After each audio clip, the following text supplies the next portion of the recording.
Encontros com o Futuro, hoje com uma convidada muitíssimo especial, Ana Maria Costa, pesquisadora A da Embrapa, coordenadora do relacionamento estratégico da rede ODS Embrapa.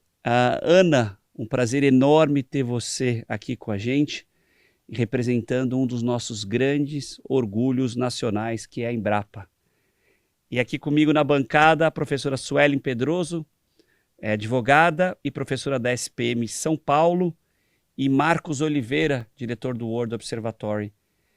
Ana, Encontros com o Futuro é uma iniciativa da SPM, do Observatório e da Prime, que é o braço da ONU de universidades de negócio no Brasil e no mundo. Ana, conte-nos tudo. Fale um pouco da Embrapa hoje e qual é o assunto principal da sua rede ODS dentro da instituição. Antes de tudo, gostaria de agradecer aos organizadores do programa pela oportunidade de estar aqui com vocês e também a todos que nos acompanham. Bem, indo à sua pergunta,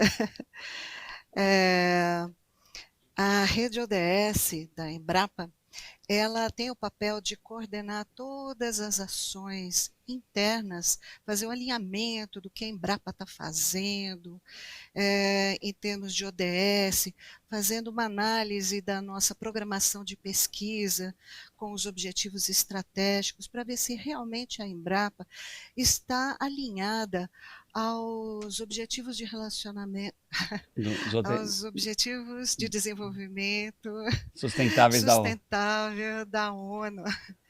E nós, do relacionamento estratégico, temos o papel de nos aproximar das instituições públicas, privadas, nacionais e internacionais, para contribuir dentro da missão da Embrapa com esse importante objetivo que é a Agenda 2030 dos ODS da ONU. Sim, sim. E, Ana, um ponto aqui para passar pelos meus colegas. A gente tem produzido muitos projetos ligados ao agronegócio e todos, sem nenhuma exceção, rendem homenagem à Embrapa e dizem que o agronegócio é um antes e um depois da Embrapa. A que fator principal você atribui a esse sucesso e toda a contribuição que deu para essa potência que é o agro?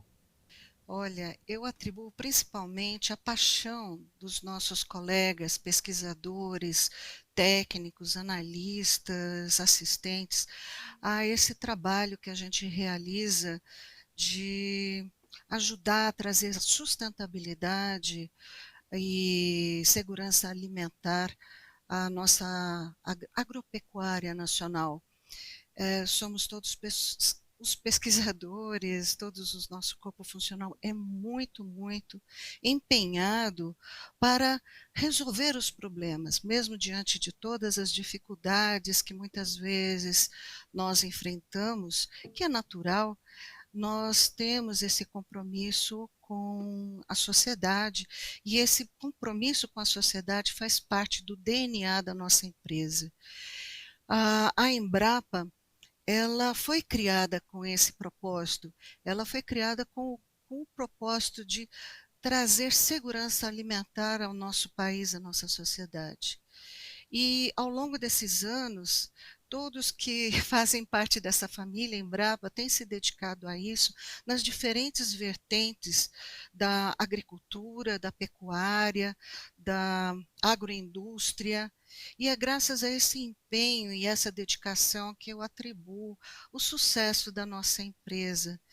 E ao apoio também que nós recebemos dos nossos colaboradores do ambiente externo, como, por exemplo, os nossos colegas da transferência de tecnologia, como a Emater e tantas outras empresas tão importantes nesse trabalho de aproximação da Embrapa, da pesquisa, do nosso público, que no final das contas é o agricultor, seja ele grande, pequeno, é a agroindústria, seja ela grande, pequena, familiar. Então, esse trabalho conjunto entre instituições é que faz o sucesso também da nossa empresa. Ana, Boa tarde. Eu fiquei pensando aqui, dentro dessa pergunta do Pedro, se a questão de, né, a característica pública da empresa também não contribui para isso, né? Porque essa busca pelo interesse público dentro de né, de um setor tão importante tem uma repercussão também, acredito eu, né? Até para a questão de fomentar a ciência, fomentar a pesquisa. A gente sabe que a Embrapa é pioneira em inovação agrícola, né? Então eu acho que seria interessante trazer talvez um exemplo de como uma inovação agrícola aí vinculada à Embrapa se destaca aí com um impacto significativo para a agricultura no Brasil. Difícil escolher só uma, né, Ana? Olha, eu nem vou destacar uma, eu acho que a grande questão da Embrapa, o principal legado da Embrapa é ter trazido, tornado os alimentos baratos. Você é uma pessoa novinha, né? Mas você deve ter ouvido falar dos seus pais, dos seus avós, que na década de 70, quando a Embrapa foi criada, ela foi criada por uma questão de trazer segurança alimentar ao nosso país. Eu me lembro, quando eu era criança, que comer um cacho de uva era só no Natal. Comer carne era só para gente rica. Quando a gente comia carne uma vez por semana, era tudo, a gente era considerado rico. E hoje você vê essa fartura de alimentos. Claro que nós temos que ainda avançar muito em termos de segurança alimentar para incluir um segmento da população que ainda passa fome, mas se a gente tem um grande legado é esse, é de ter trazido significativa segurança alimentar e ter contribuído também para que o Brasil se tornasse uma potência agrícola mundial. Ah, a empresa, ela foi, assim, ela ter sido uma empresa pública, eu acredito que tenha sido extremamente importante, porque nós estudamos, nós geramos informações e tecnologias para áreas que, num primeiro momento, não é importante para o agronegócio. Por exemplo, a própria soja. Eu me lembro na década de 80 que ninguém falava de produção de soja. E já em meados de 80, eu acompanhei um pesquisador que começou o que a gente chama de domesticação da soja, que começou a tropicalizar a soja no Brasil. Naquela época, as pessoas falavam: isso daí é besteira, isso daí é loucura, imagina soja no Brasil, imagina a produção de trigo no Cerrado, e tantas outras tecnologias que naquela época era considerado um absurdo. E pelo fato de ser uma empresa pública antenada para o futuro, houve um grande esforço, houve um grande investimento para que hoje o Brasil tenha alcançado os patamares que alcançou. E eu acho que é essa que é a grande questão. A empresa, ela investe em tecnologias que é para o futuro. Então, hoje as pessoas podem achar isso é bobagem. Normalmente, o setor produtivo ele é imediatista, porque ele tem que ganhar dinheiro para pagar os seus funcionários, pagar, enfim, para sobreviver. E muitas vezes ele não investe nessas tecnologias de futuro, que é a missão da Embrapa. Eu Hoje queria, estamos aqui por causa desse tipo de investimento. muito bom. Eu queria pegar esse ponto que você está colocando, Ana, e perguntar o seguinte: o Brasil tem um exemplo muito forte na Embrapa, né? A Embrapa é uma empresa modelo, né? Claro que a tendência natural do Brasil é ser um forte produtor agrícola, como é naturalmente pela sua dimensão e por todo o trabalho que tem sido feito. Agora, nós temos também outras indústrias no Brasil que precisariam também ter um índice de superação, de recorde, de inovação, né? Em alguns setores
os produtos brasileiros, né? Isso é muito importante, não?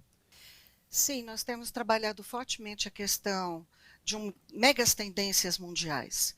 Então, a Embrapa tem um setor específico para fazer esse tipo de análise. E são análises assim, de mega tendências de 10, 20 anos, às vezes até mais, como nós falamos. O que a gente plantou há 20 anos atrás, há 40 anos atrás, é o que a gente está colhendo agora. Então, existe esse forte esforço para trabalhar a questão da bioeconomia, particularmente a economia circular, que é essa questão de você não deixar sobrar nada. Então, o produto de uma indústria, ele é comercializado e o seu subproduto serve de produto para outra indústria e assim sucessivamente. Nós temos já algumas cadeias produtivas que trabalham dessa forma, como, por exemplo, a cadeia de laranja. Tudo no processamento da laranja é aproveitado.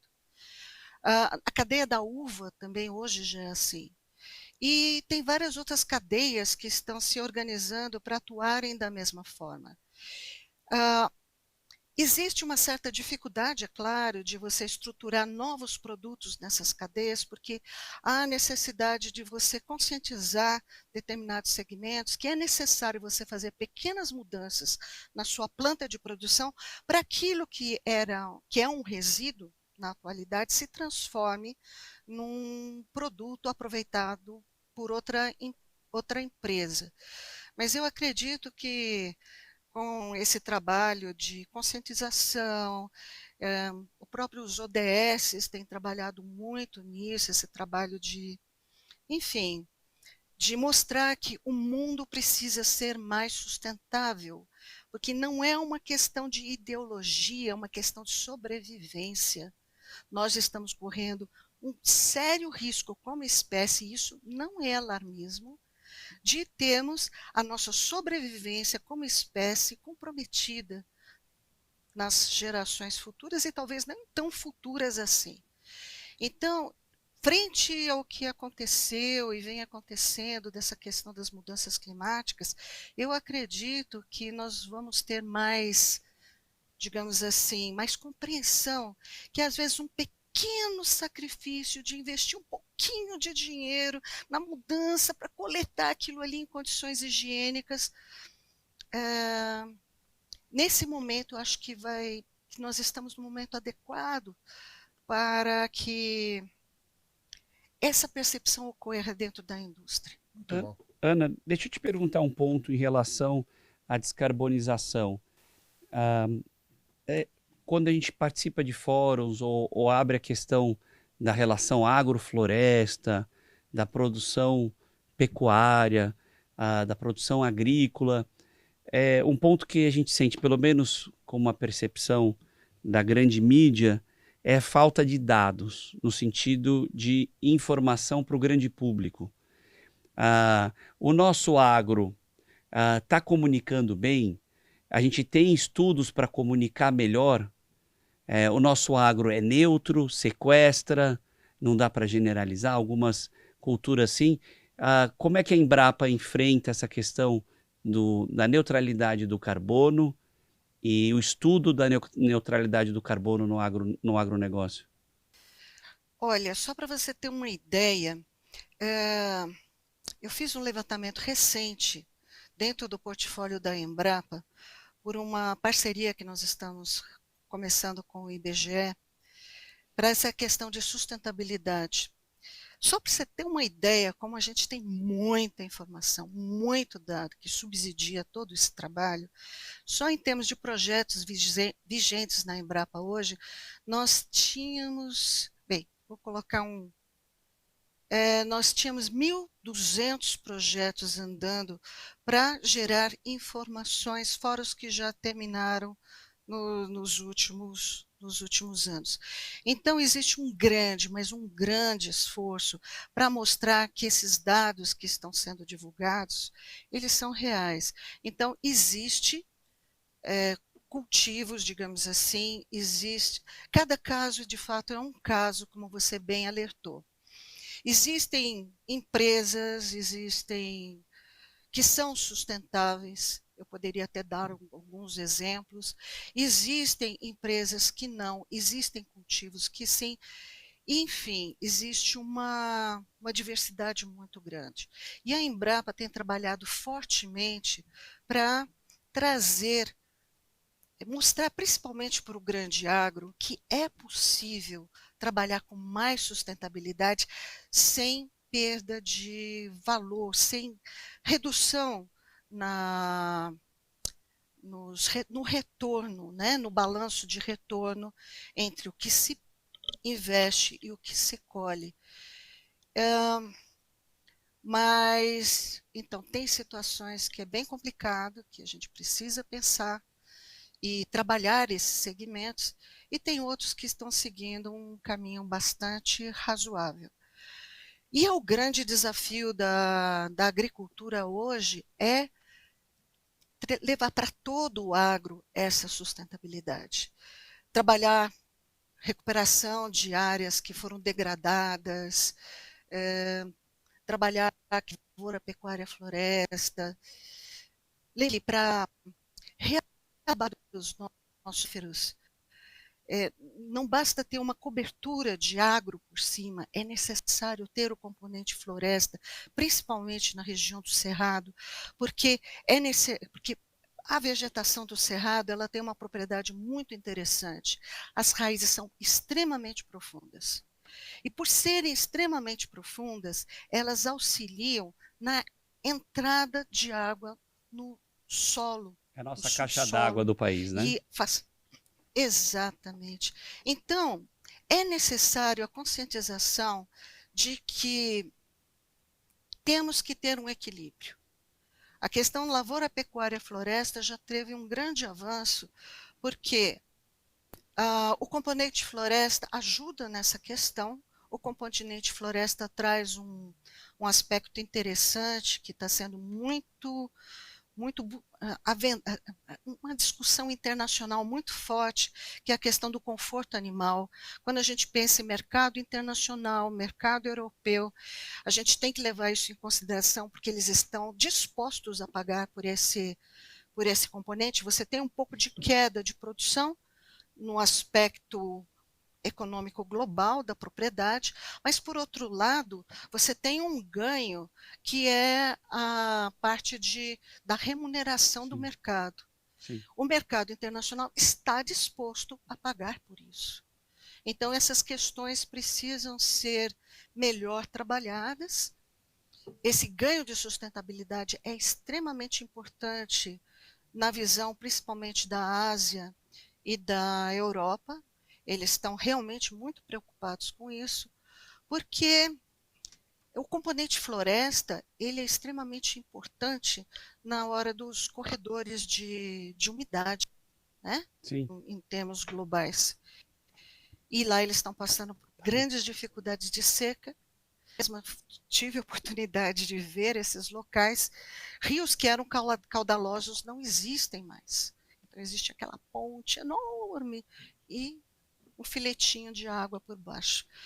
E esses países estão dispostos a investir de maneira que nós tenhamos maior sustentabilidade. Aqui a gente não percebe. Sim. Para que eles possam ter, digamos, um equilíbrio ambiental melhor lá. Sim. Ana, deixa eu te agradecer enormemente pela participação aqui no Encontros com o Futuro. Cumprimentar todo o time da Embrapa pelo trabalho, pela entrega e principalmente pelos resultados que fizeram o agro aí um dos orgulhos, uma das maiores potências mundiais. Obrigado, parabéns pelo trabalho e nos vemos no próximo programa. Obrigado, um forte abraço, Ana. Obrigado, Ana. Forte abraço, muito obrigada, até uma outra oportunidade.